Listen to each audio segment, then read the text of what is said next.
آپ نے فرمایا کہ رسول اللہ صلی اللہ علیہ وسلم کا ارشاد گرامی ہے کہ قیامت کا دن ہوگا، نفسی نفسی کا عالم ہوگا اور سب لوگ اپنے اپنے حساب میں مبتلا ہوں گے۔ ایسے موقع پر عرش رحمان کے نیچے دسترخوان لگایا جائے گا۔ مسلمانوں غور کرو، روزدار بندو غور کرو، خالی تقریر کی لذت نہ لینا۔ قسم خدا پاک کی تقریر کرنے نہیں آیا ہوں۔ یہ رمضان کا مہینہ تقریر کے لیے نہیں ہے۔ رمضان کا مہینہ ایک ایک منٹ اچھے اعمال اور اللہ کو یاد کرنے کے لیے، جہنم سے بچنے کے لیے اور جنت میں داخل ہونے کے لیے۔ میرے بھائیوں، دسترخوان لگایا جائے گا، دسترخوان، اور پھر روزدار بندوں کو بلایا جائے گا۔ روزدار بندوں کو بلایا جائے گا اور بلانے کے بعد کہا جائے گا دسترخوان پر بیٹھو، کھانا کھانا شروع کرو۔ دسترخوان پر بیٹھو، کھانا کھانا شروع کرو۔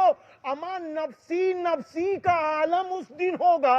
ہر آدمی اپنے اپنے حساب میں گرفتار ہوگا اور نبی فرما رہے ہیں ایسے موقع پر دسترخوان سجایا جائے گا اور سجانے کے بعد کہا جائے گا بیٹھو۔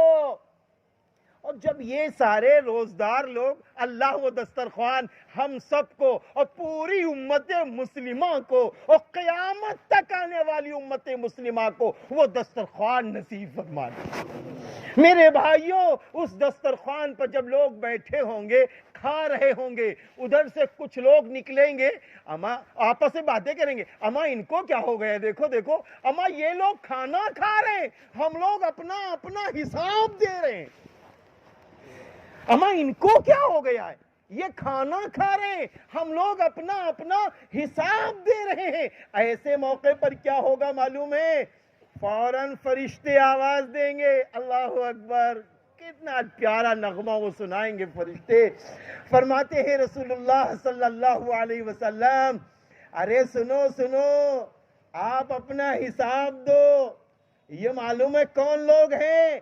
یہ روزدار لوگ ہیں۔ اللہ اکبر، یہ روزدار لوگ ہیں۔